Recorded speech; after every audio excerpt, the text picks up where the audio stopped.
This is Real Estate Rookie, episode 173.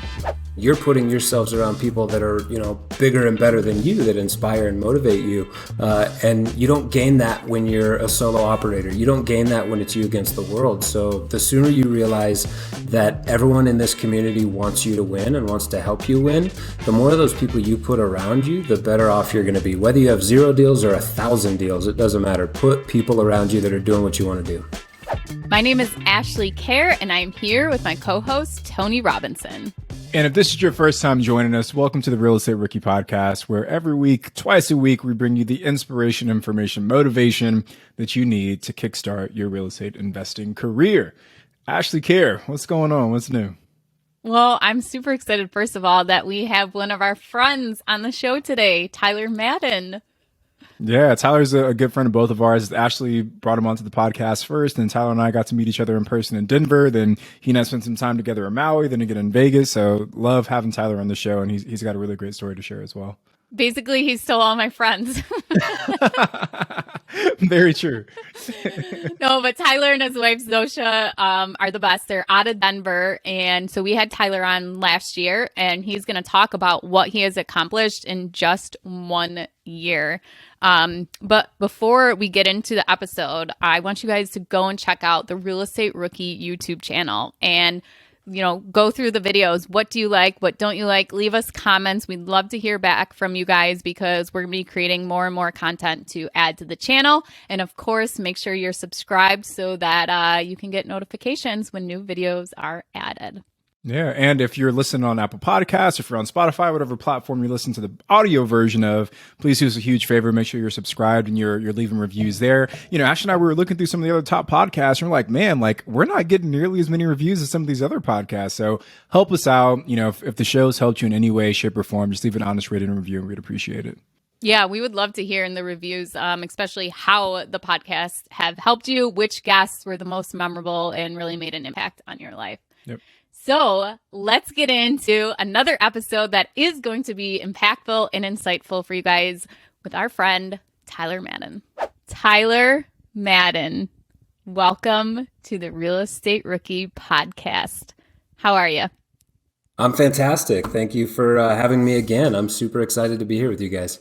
We are so excited to have you back. So for somebody who doesn't know who you are, and I can't believe they wouldn't know, but please tell everyone a little bit about yourself and also what episode you were originally on for the Real Estate Rookie.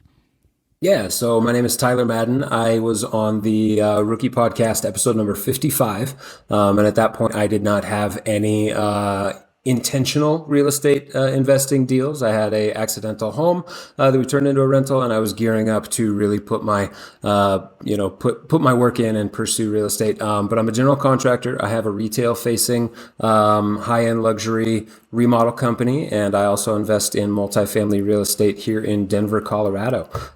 So I've come a long way in the last year since we spoke last. Well, I think Tony and I know a little bit of your story, but we're hoping to really dive into a lot more of what you have accomplished in this full year. So since you've first been on, kind of give us the backstory. What has happened? Yeah, so last time I was on, I was really focusing on honing my mindset and getting into a place where I thought I was prepared and confident enough to really start investing intentionally. And then pretty much right after that, I was making offers on market, kind of going for the low-hanging fruit, making offers on flips, making offers on buy and hold rentals. And we ultimately found a multifamily property. It was a 4-unit property that we went and toured. And actually, we didn't tour it. We were in Hawaii and we had a realtor tour it and show us the video. But we made an offer on that one. We didn't end up getting that property under contract, but we made a very strong offer, well over asking price. And then we made it pretty clear to our real estate agent what we were looking for, what our criteria was. So he went and did a little digging and found another multifamily property. And he said, hey, it's under contract right now. It's more likely to fall out than it is. But if you go in with the same terms that you wrote that one, all cash, waiving your inspection, quick close, all those sort of things. He's like, if you go in strong like that, the agent told me that they'd much rather have your offer. So I said, well, I wasn't looking for that one. It was a threeplex. But we said, yeah, might as well. We need something. So we got that one under contract. And then a week and a half later, we get a call from the first property, and they tell us, "Hey, our other offer fell through. You guys are the next ones. Do you want it?" And I just laughed at them because initially I was like, "Of course I want it, but there's no way that I can do that." And then the more I thought about it, I said, "Hold on, is there a way I can do that?" So ultimately, long story short, we ended up getting both properties, a threeplex and a fourplex, under contract simultaneously, amounting to $1 million worth of real estate that we opted to buy at 9 months pregnant. We were expecting a baby, and we said, "Hey, if we're gonna do it, we're gonna do it." So we went all in, and now we're on the tail end of one of the refinances of the burrs. But yeah, that's kind of where I'm at. Is I'm in the thick of it. Yeah, so Tyler, you've obviously grown a lot this past year, man. So kudos to you for really knocking it out the park, brother. But I want to talk a little bit about some of maybe the lessons learned from this past year for you and kind of in your business. So I don't know if you want to go deal by deal or maybe just like in general, but like what are some of the things that you've learned that have been really impactful for you when you think about this threeplex or this fourplex? Yeah, I'd say one of the biggest things that I learned is being a general contractor, it's really difficult for me to justify paying someone else to do what I'm fully capable of. So on both of these projects, I've been extremely hands-on, where I've hired out as little as possible in an effort to really juice these deals. And if we get to talking about the final numbers, you'll see how well I juice them. I dedicated so much time, and I sacrificed so much more than I wish I would have. Let me take that back. I don't wish I would have done it differently, because these will set me up in a way that, a standard deal wouldn't have. But I can't foresee myself doing more deals in this way, where I'm sacrificing all of my time just to make the deal the best that it can be. I'd say that's my first lesson, especially for rookies that are listening. Like, it's a great way to get a deal or make a deal the best that you can, just so that, you rip the Band-Aid off, you get in the game, that sort of thing. But to think that that's going to be something that you're going to do for every project for forever, it's just not likely to happen. So I'd say that was one of the biggest lessons. And like I said, we bought these when we were 9 months pregnant. I have almost a 1-year-old now, and I can't justify doing this anymore. So that'll be a different concept and a different mindset towards real estate investing, where I embrace the concept of who, not how. Instead of saying, how do I do it? It'll be, who can I get to do that? That's the number one, low hanging fruit lesson that I would share with rookies. So Tyler, we spent a little bit of time together in Maui as well, right? We were at a mastermind together. We spent some time out there, and both of us were kind of at like these weird spots in our business where we weren't quite really sure where we wanted to go or how we wanted to grow. And I do remember one of the things you said was that, there was a big time commitment that was required in order for you to scale your rental portfolio. And when you thought about the kind of life you wanted as a real estate investor, the actual reality wasn't lining up because there was such a big time commitment from you. So what have you started doing? Like, how have you kind of changed your business to better support the, the time requirement that's needed from you? Yeah, so previously my business and my real estate investing were two different things, where my business is client facing, remodels, that sort of thing for homeowner clients. And my real estate investing was my gig, where, hey, I buy them personally, I work on them personally, and I enjoy the benefits of them personally. But now I'm growing my teams. Again, my business was just me for the longest time. I was self-performing everything, doing everything, and that's just not sustainable. So I've begun bringing people onto my team. I've got a couple of fantastic employees right now, and I'm getting to a point where I'm becoming more comfortable sitting in the leadership role rather than even the manager role or the doer role. I think you and I both experienced having to step up our involvement in terms of leading, and that was a big takeaway for me. And I'm learning more about how to embrace that role within my business, and then ultimately the separation between business and real estate. I'd like to close that gap and bring them under one effort, where I'd like to start purchasing larger commercial multifamily under the umbrella of my business, and allow my employees to take part in the fruits of those. So it's not like, hey, go work on my personal property, have my employees do that sort of thing. But it was a mental shift, kind of, again, embracing that delegation of tasks and having the trust that people are going to do things right. Tyler, I want to kind of go back to when you first started talking about what you've done in a year. You mentioned you bought $1 million in real estate. Uh-huh. So I think a lot of people right away are like, how did you do that? And also, Right. why did you want to do that? I mean, for your first intentional deals, you're buying $1 million at once, two different properties. So if you could go through and just explain how you made that happen, and also why you weren't afraid to all of a sudden spend $1 million. I'm going to start with the why because I think it's more important than the how. And honestly, big numbers don't scare me because ultimately the math penciled out. It doesn't matter if it's $100,000 deal or $1 million deal. If you know what your analysis looks like and you know that it's relatively accurate, none of it's going to be perfectly accurate. But if you're being intentional about making the analysis a super important part of it, I don't care how much it's going to cost as long as I know that it pencils out.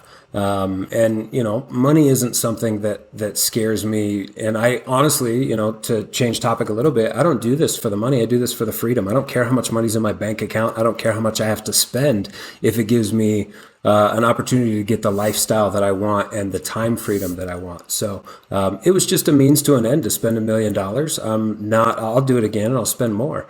So I think that's the why. A lot of people getting started, they're fearful of the dollars because they have a concept of, oh, I could lose it.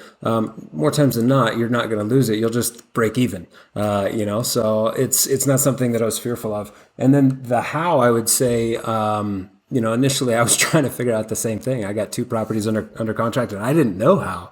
So calling around and talking to people that were more advanced than me or a few steps ahead of me, asking them, hey, how have you seen this done? How would you recommend getting this done? Ashley, you were one of the very first calls that I made when I got these under contract. And I asked you the same thing.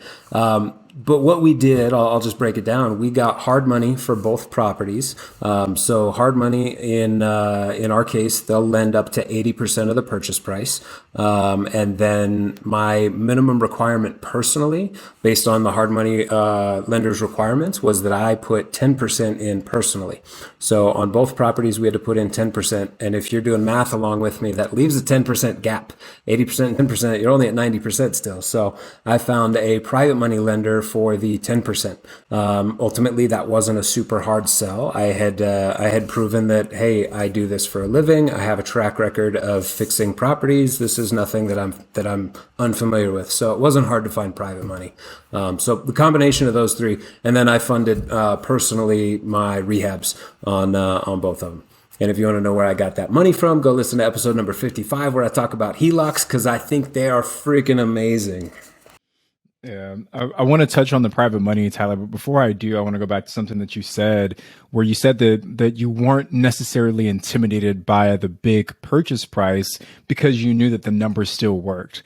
And I think that is not adopting that mindset is a mistake that I think a lot of rookies make, especially in today's climate where you are seeing this upward pressure on home values, where a lot of rookies are now sitting on the sidelines because they're saying, that house is worth, 80% of what it was a year ago today. So I don't know if I want to pay, I think I'm going to wait for this impending crash or for this next thing to happen. And it's like the people that are saying that are the ones that are going to be missing out. Yes. Because no one has a crystal ball on where the market is going. There are signs, there are indicators, and we can make educated guesses. But if you plan to be a real estate investor and you want to hold this thing for 5, 10, 20 years, who cares what the market's going to do in the next 12 months? I'm looking at, I'm 10 glad that you years. said that. Right? Yeah, because it's a mistake that so many people make. And at the end of the day, the one thing you want to focus on is, can I get the return that I want? And as long as that box is checked, who cares what the market is doing? Especially with the rental concept of holding them. I'm getting into this, I want to hold my properties as long as possible. I'm not trying to flip them. I'm not trying to get in and make my nut really fast. My turnaround is 15, 30 years on these properties. So quite frankly, I don't care what the market does right now, as long as it gives me the immediate returns to at least sustain. I'm not trying to get rich next year. And if you are, go play with crypto. Real estate's not your freaking place to be an overnight millionaire. It's just the long and the short of it. Yeah. Tyler, to get your hard money, what are some hoops you had to jump through to get hard money, especially this being your first intentional deal? So I named my son after a hard money lender, my firstborn son. That was a requirement. Actually, now that I Is mention this that, the makes plot way of more sense. Rumpelstiltskin? Now that makes way more sense. My son's name is Cash. So I was just making that joke. But the hoops I had to jump through, it was ultimately being a general contractor and having the hands-on experience of renovating at a large scale. It was a much easier sell than coming in as just a complete rookie that has no concept of how to run a job site, no concept of how real estate works, any of that sort of stuff. So fortunately, my single family home that we turned into a rental, that counted as a transaction. So most hard money lenders, they want to see that you've got transactions under your belt. Ultimately, if you don't have transactions under your belt, you can still get money from them. It's not like they're going to tell you, no, go get a deal and come back to me. They'll just give you a little less friendly rates and terms. So I called around to hard money lenders. I found one that offered the rates and terms that we liked. I asked other investors which hard money lenders they were using and if they lended out of state or in other states, because a lot of the investors are kind of all over the country. So the hoops, just doing my due diligence and kind of sharing my experience was helpful. But there weren't any that I was intimidated by, like most rookies expect hard money lenders to be. I want to ask one follow-up question because you also mentioned that you use a combination of private and hard. So on that private money piece, where were you going? Were these, were these aunts, were these uncles, were these like the rich grandparent? Were they friends? How did you find those people to lend to you on a private money basis? Yeah, so ultimately in this scenario, I went to the place that I least wanted to because I needed to have things done in a hurry. So I went to my dad. My dad was, he was, it wasn't, I've never asked my dad for money. It's not something that I like doing. I don't like asking people for favors. And that created a situation where I had to embrace a different mindset where instead of asking for a favor, I had to convince him, not even convince him, but display to him that this is just a good move for you. Where, he retired and has a great retirement but he doesn't invest. He's afraid of the volatility. He's seen so many people lose money. But, for me, I had to make it obvious that, hey, that money that you have sitting in the bank, especially with inflation, is not doing you any favors. So let me put it to work for you. Let me borrow the money and make you more. So we actually just paid him back, and I would not be surprised if that's something where he's asking me to invest. And the private money piece, that was just the first person that I reached out to. It's funny, in the last few months, I've had more people reach out offering, where I'm not even asking, I'm not looking, but more people via social media or via past clients of mine. They say, hey, I know you get into real estate. I have, some money that I'm sitting on. If you're taking on, I'd like it if I could be an option. So now they're not waiting for me to ask them. They're actually saying, I'd like you to entertain my money as the next one. So it's almost like I'm doing them a favor. So shifting your mentality, I think, is super important on the private money piece. Tyler, there's like a few really important things you pointed out there, man. So the first, let me ask you this question. How much work did your dad have to do on that private money deal? I mean, wiring that money must have been a huge pain for him. Actually, he delegated that to my mom. So my So, dad genuinely did nothing. right. He doesn't even know where the properties are. Right. And that's the point I want to make, right? Like when you're working with a private money lender, the extent of their work is vetting you as the person, maybe vetting the deal, and then sending the money. And once that's done, they sit back, they forget that money is even gone, and then a few months later, they get their principal back plus all the interest that was due. That is the easiest return that they're ever going to make. I would wager that it is so much more common for those hard money or private money lenders to offer up more money to you on the next deals rather than just say, nope, that's a one and done thing. I'm just a one-time lender. As soon as they see how easy it is and how effective it was that, hey, I just put my money somewhere else for 6 months or a year and I got more back, they will offer you more time and time again. Once you get that first one, I guarantee you, like the what do they say? The training wheels are off, where it just gets easier and easier, and you're inundated with more and more opportunity to use other people's money. Man, holidays are going to be awkward for you after you find out that your dad breaks the news that he's now my private money lender, and it was a one and done deal. Yeah. I don't know. I've heard your episodes where you're offering like 4% to your, don't you have a lender that you gave like less than market return? I'm doing, I have one that's 30 or amortized over 30 years too. At what, 4%? With no balloon, not callable. No, that one I think is at 5.5%. Well, Yeah. my private money lenders actually pay me to lend me their money, so I got both of you guys beat. Tyler, one of the things you mentioned that I thought was really important was that you framed it as an opportunity for him. And I think that's another thing that a lot of new investors forget is that they're not doing you a favor, right? You're not putting your hand out asking for a favor. You're reaching out to them with an opportunity for them to get a good return on their investment. And I think that's a mindset change that a lot of new investors have to make to be comfortable reaching out and presenting those private money opportunities.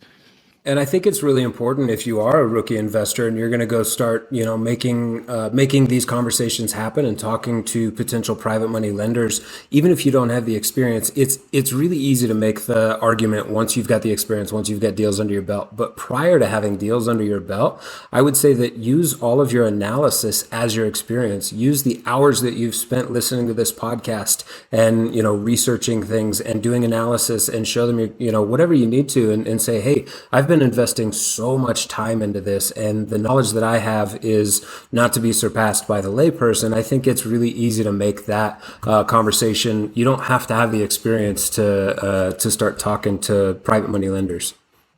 Tyler, I want to go into the actual numbers on the deal now. So the purchase, what the rehab looked like, and then the refinance. Do you want to start with the triplex?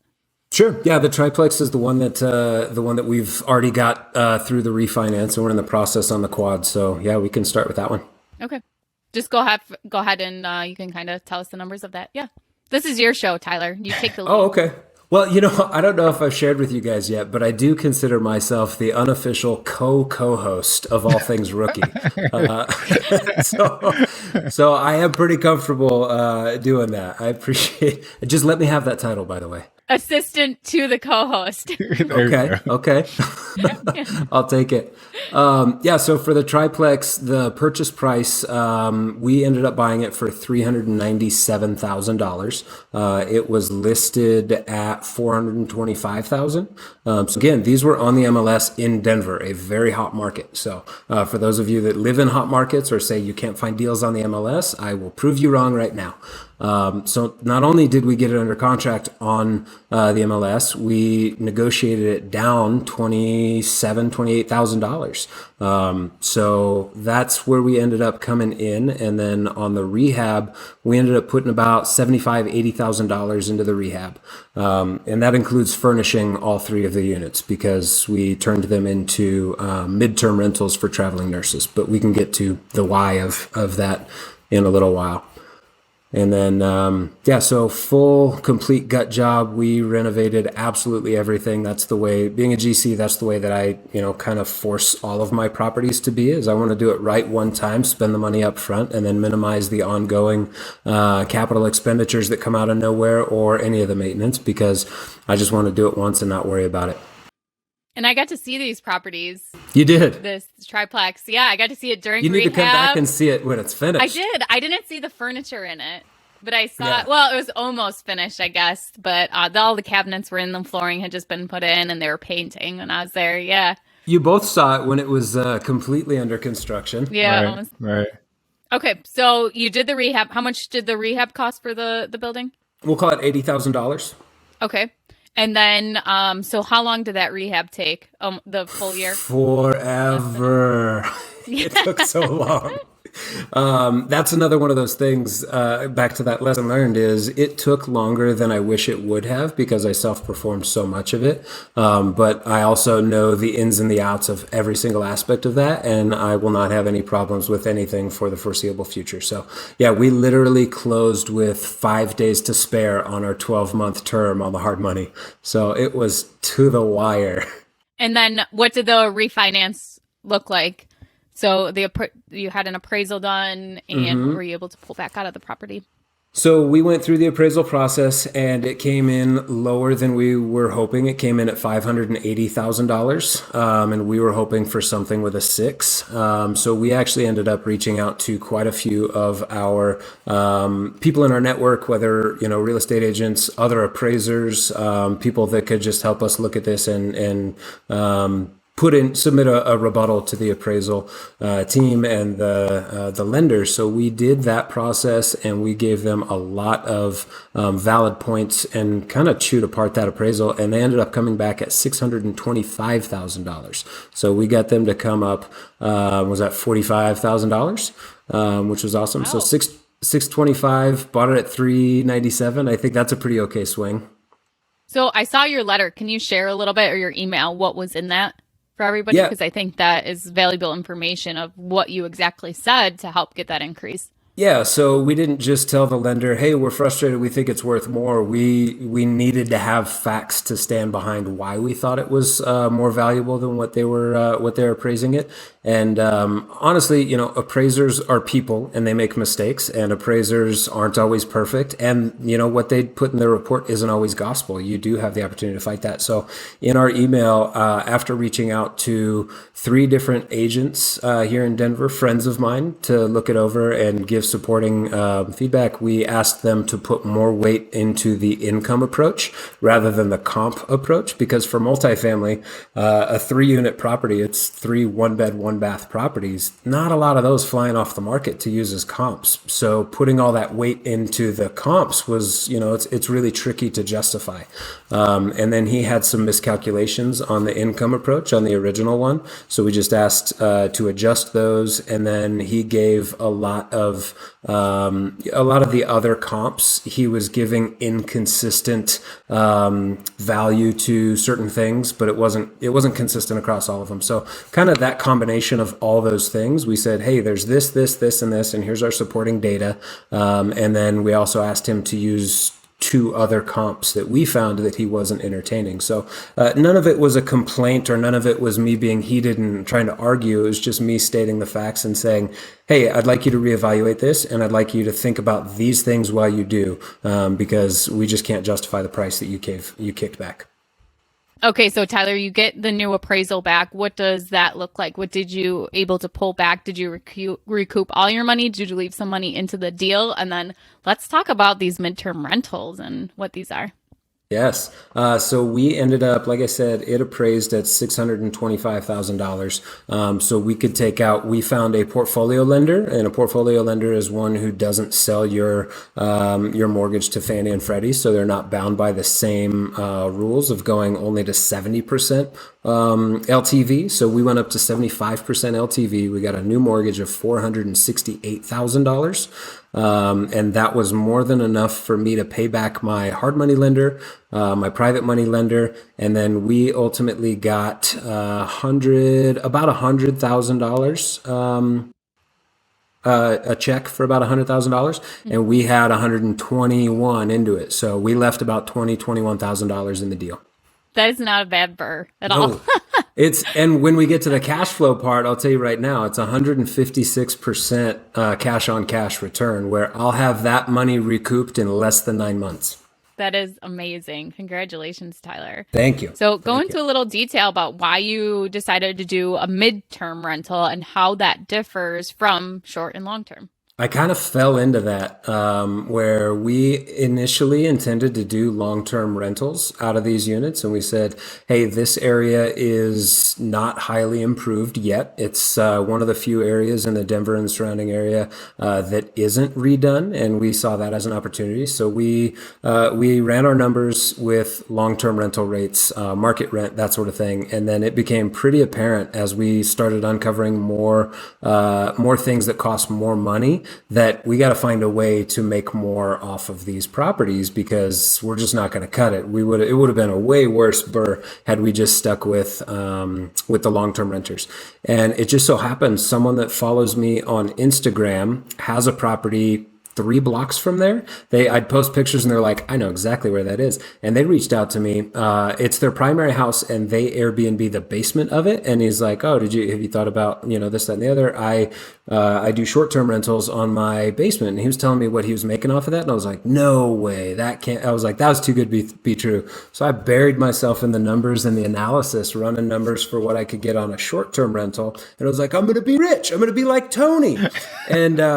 And then we come to find out the city of Aurora has regulations on that. So I was like, I'm not going to be rich like Tony.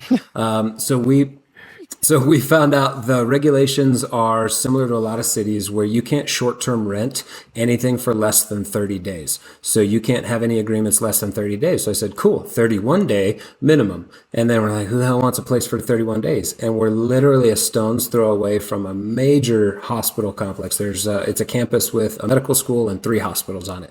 So we're like, traveling nurses, that's who. So we ran some numbers, did a lot more research, and figured out that traveling nurses and midterm rentals pay somewhere between market rent and short-term rents. But you've also got I like it. We do 3-month minimums. That's usually what the contract length for a traveling nurse is. I like it because we only have to get a cleaner in there every 3 months. It's not, 3 times a month or 5 times a month or whatever. So it just happened to be something that was a great opportunity that we didn't quite acknowledge right out of the gate. But I think we'll start pursuing more properties around hospitals because, my God, it is not a bad deal. Tyler, so what do you think the revenue and cash flow numbers will actually end up being on this triplex now that you guys are doing the midterm rentals?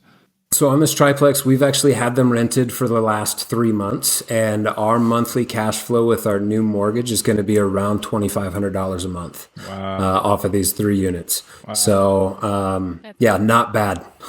Dude, that's amazing, man. And kudos to you for I guess having the creativity to kind of think outside the box, right? And I think some people wouldn't have even considered the midterm rental, or I'm sorry, like doing anything other than a long-term rental. But even once you hit that first roadblock of, hey, it's got to be 30 days, you have the creativity to say, okay, we won't go short-term, but we'll go midterm and find a way to make that work. Now, are you just renting these out on Airbnb, or are you using something like Furnish Finder? Or are you going to the hospitals? Like, how are you actually finding these nurses?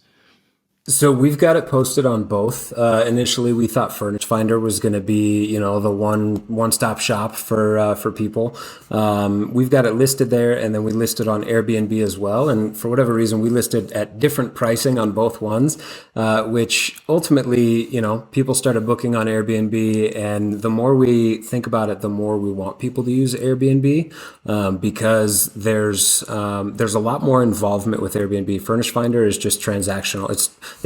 They link you two up together and then they step away from the equation. Where Airbnb, you get the insurance through them, you get the leases through them, you've got a rating system, and that's just all more important than, we're not struggling at all to find people. There are so many people looking for this type of property where we haven't had any issues with that. But I think Airbnb is going to come out on top just for the sake of becoming a super host like you, Tony. Awesome, man. Actually, I got my notification this morning that I got. Yeah.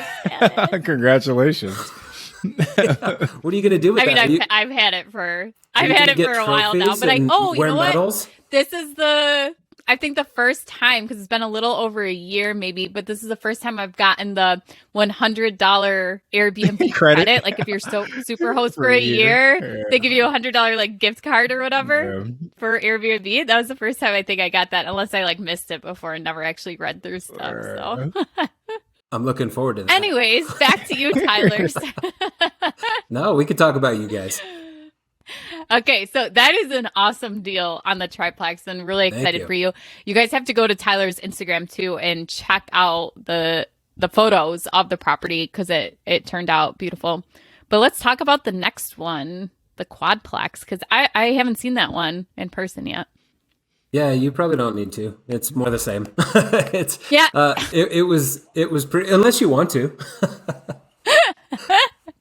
Yeah, the Quadplex was fully how do I put this? It had tenants that were not the highest quality tenants. So we bought both properties and we inherited tenants on all of them. So the Quadplex we bought it from a nonprofit who had very little regulation on who they let stay there. So it took us quite a while to even get in there to be able to do the repairs. So we honestly held that one for months. We had to do an eviction. We lost out on a lot of money from the person that ended up getting evicted. It was just a very bad situation. And as you can imagine, these units were in pretty poor shape. They weren't taken care of. So we got in there and we gutted 3 of the 4 units, interestingly, because one person was receiving state assistance. And we contacted the state and said, hey, what are your rental rates for this type of property? And his unit had been remodeled maybe 6-7 years ago. And I'll use finger quotes for remodeled. It was like, landlord special or property manager, cosmetic, nothing super nice, not the way that I would like it remodeled. But we reached out and the state thought that he was in a 1-bed, 1-bath. So they were giving him $850, $900 stipend. And we told him, no, it's a 2-bed, 1-bath. And they said, oh, okay. And just a few months prior, they had increased the allowance of what they were paying people. So we got them to come up from $850 or $900 to $1,450 for his unit. So we kept him in there. We didn't remodel his unit, and it offset the cost. Well, it subsidized some of the cost of the hard money throughout the process. That right there is a great tip to check if you're inheriting tenants and they are receiving some kind of funding, is look into that and see if they are receiving the correct funding, or maybe they are eligible for more based on the type of housing that you're actually providing. Yeah, and I think that that's something it increases. Well, more times than not, it should increase with appreciation, where if you've got a state subsidizing someone's rental income, they're not going to expect that they can always get a place for 5 years ago pricing. So it should increase year over year. So even if you've got, state assisted tenants, ask every single year, reach out to that organization and say, hey, did you increase your allowance? And they have no problem writing checks. They have no problem giving you the maximum. With my experience, that is the most on-time payment I've ever received. It comes 2 days early every time. But I think that's super important for people that are afraid of, either Section 8 or state-assisted tenants, any of that sort of stuff. It can be the easiest tenant you have, quite frankly. Yeah, I just got an email the other day that the housing organization in Buffalo is opening up their list for housing vouchers for the first time in 3 years. Oh, wow. It's like crazy. Yeah.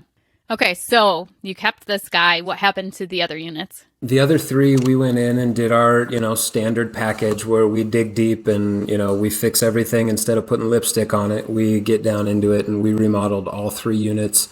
Not down to the studs because it was plaster and I'm not taking plaster off, but essentially retextured, fixed all the cracks of every square inch of the interiors of all 3 of these. New floors, new kitchens, new bathrooms, you name it, everything visual. So we poured a bunch of money into that. And I think, so we're in the process of refinancing that one right now. And our feet are against the coals right now because we've got until the 1st of May to get that refinance done. We still only have 1 tenant and I have painters there tomorrow painting the interior. And then we have to do backsplash in the bathrooms or in the kitchens. But those 2 things and then it'll be done, ready to rent. But yeah, full remodel there. So Tyler, what happens if you aren't able to complete the refinance by that initial deadline? So I'll say the soft deadline is May 1st. That's when our 12-month, that's when it matures on the 12-month. We've spoken to our hard money lender, and we use the same hard money lender for both projects. So it's not like we found a different one. We spoke to him. We said, hey, we asked him the same question. We said, what happens if we have to extend? What if it's a couple of days? What if it's, because, you can extend, but I think you have to pay 1% of the loan to extend up to 6 6 months, I think, something like that. And I was like, well, if I only need 6 days, I don't want to pay 1% of the loan. That is a hefty amount. So they told us that the hard deadline is actually the 15th. And they were like, we'll have a lot of questions for you between the 1st and the 15th. But if you get it paid and processed or refinance finalized and closed before the 15th, he's like, you'll be fine. You won't have to pay that. So we've got a 15-day grace period. But after that, that's where the 1% fee to extend comes in. And in terms of the refinance, are you going with the same portfolio lender that you use on the triplex, or is it another lender that you guys have? Yeah, so we ultimately would have loved to shop around a little more, but the fact that the person that closed on the most recent refinance already has all of our underwriting and we're trying to expedite this in less than 30 days, we just chose to say, hey, I really don't care that I'm getting the absolute best rate. I really don't care that, we're finding something that's going to be, best possible. It's really good still, but we went with, we know that they're going to close, and what's the fastest way to do it is use someone who's already got all your info. Yeah, totally. And convenient that you don't have to resubmit all your information and go through it again with somebody else. Yeah. Yeah, it's just a matter of updating bank statements for the most prior month. And it's not everything from the ground up. As anyone knows, any closing or refinance or anything like that, underwriting is just such a nightmare where you have to give them every piece of documentation you can come up with, and then explanations for all of that. Yeah. Where did this $2.70 deposit come from back on April 23rd of 2018? Yeah. We need your mother's bank statements. You met a guy named Tim in Chicago. No, all kinds of crazy stuff. We went for the path of least resistance on the refi on this one. Okay. Well, Tyler, you've actually absolutely crushed it, man, in the last year. I think Ash and I are both super excited to see the growth you've had, man. And I guess just last question before we go into our rookie exam, like what's never mind. That's in the rookie exam, so we'll get there. Never mind. I'll hold off on that. So, all right. So we've got a new segment. This wasn't here last time you were on the show, but this is called the rookie exam, where we ask the most difficult, most penetrating questions you've ever been asked in your life. Tyler, so are you ready for this? And no calculators allowed. You have to do the math in your head. Okay. All right. So question number 1 is, what is one actionable thing rookies should do after listening to this episode? Oh my God. Hands down, network. I think that is the most important thing that you can do as a rookie. That's the most important thing that you could do as an intermediate or a pro or at any level. And I'm glad this was the question, because when you said, hey, it's really cool to see you, you've exploded over the last year. And the only reason that I feel like I have is because I've put myself around people like you guys, and you guys are doing the same thing. You're putting yourselves around people that are, bigger and better than you, that inspire and motivate you. And you don't gain that when you're a solo operator. You don't gain that when it's you against the world. So the sooner you realize that everyone in this community wants you to win and wants to help you win, the more of those people you put around you, the better off you're going to be. Whether you have 0 deals or 1,000 deals, it doesn't matter. Put people around you that are doing what you want to do.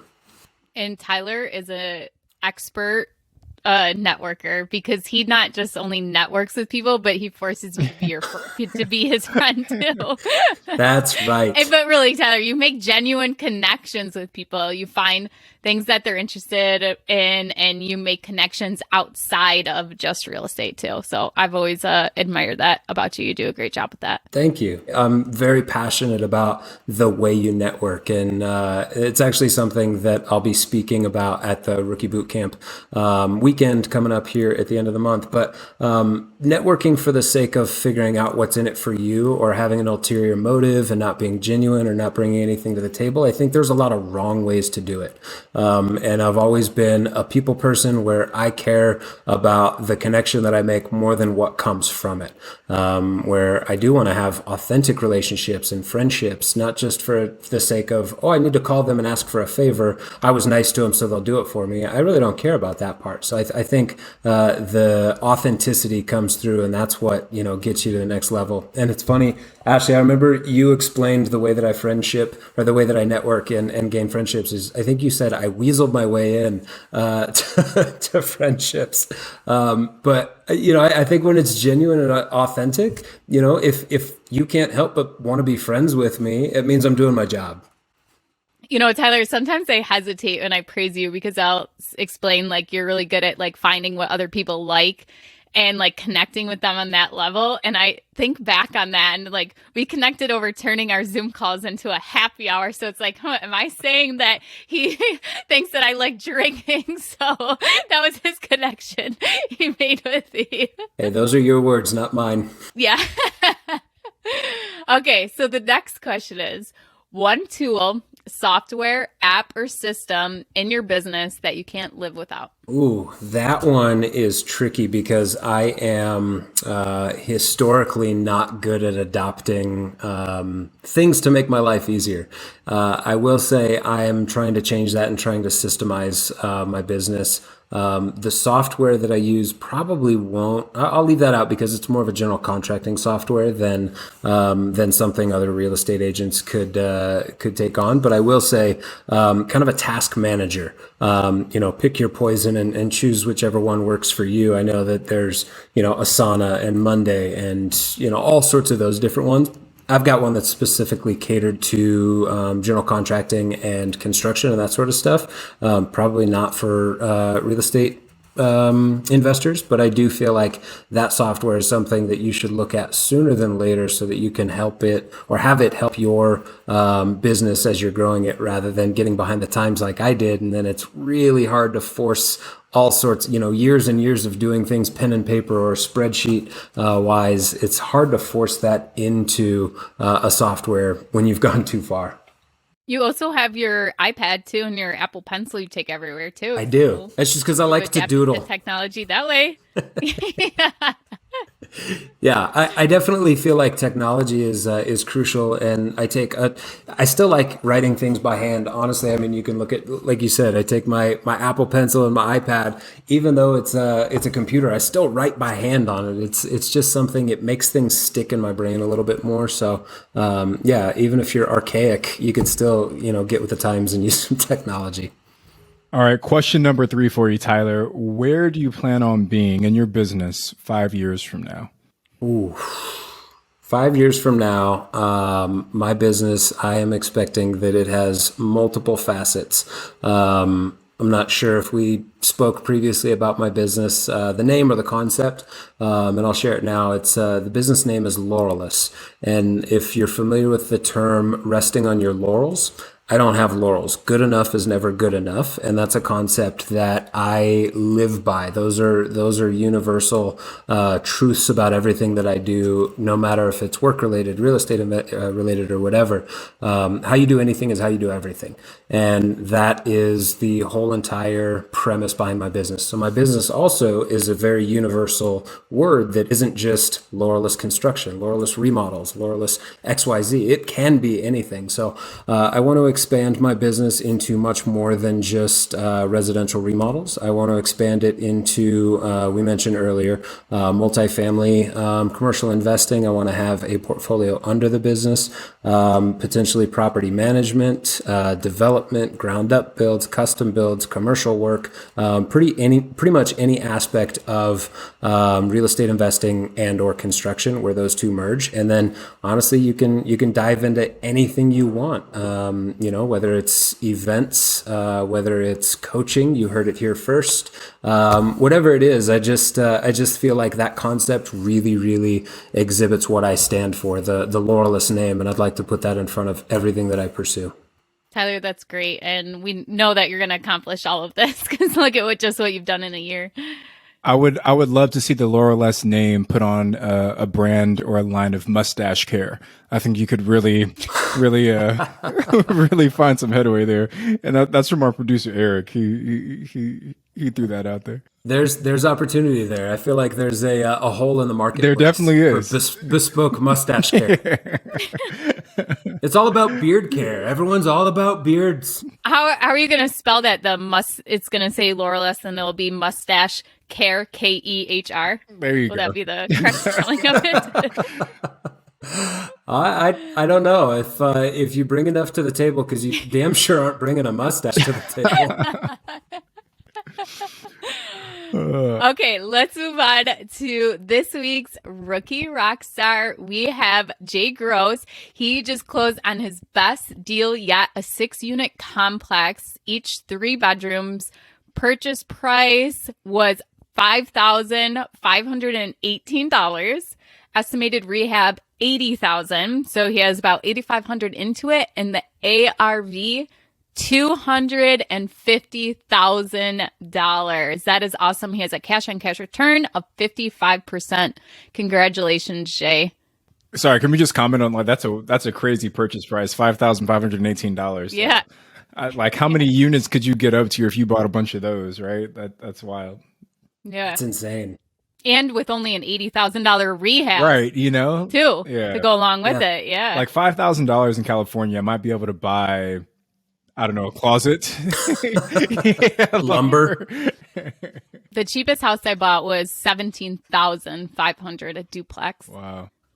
And it was a duplex. That I blows me have away. to put like maybe 50 or like 10,000, I think, into it over the years, but the cash flow covered that 10,000. So really, I didn't put any of my own money into it. Then I sold it 3 years later for 60,000. There you go. So that was a good deal too. Yeah.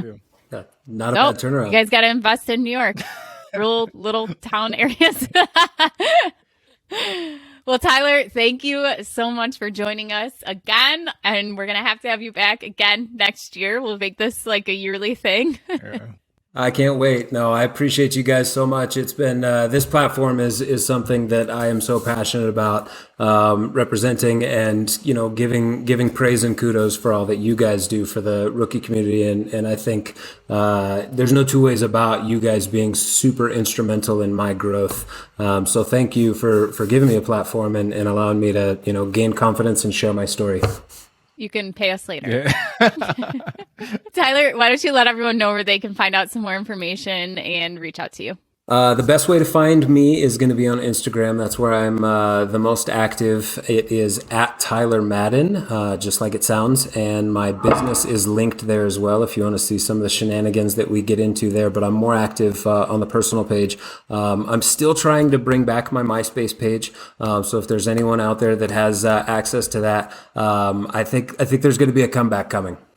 I look forward to Googling that after this episode. Also, Tyler has a special announcement. He wasn't kidding when he was going to make co-host. Tyler, would you like to go ahead and break the news? Yeah, I would love to share that I will be the official co-host for the rookie boot camps with Ashley. I am pleased and honored to be a part of that and share my experience with rookies out there that are trying to either get started or just oil their tracks and make it easier moving ahead if you're already started. So very happy to be part of the team, the unofficial but now kind of official co-host.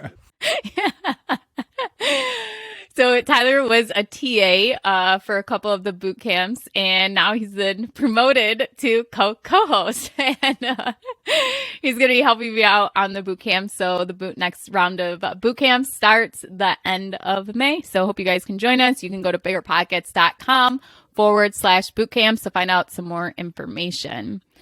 I'm Ashley at Wealth from Rentals, and he's Tony at Tony J. Robinson on Instagram.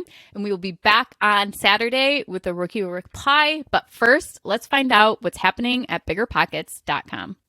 Still you try.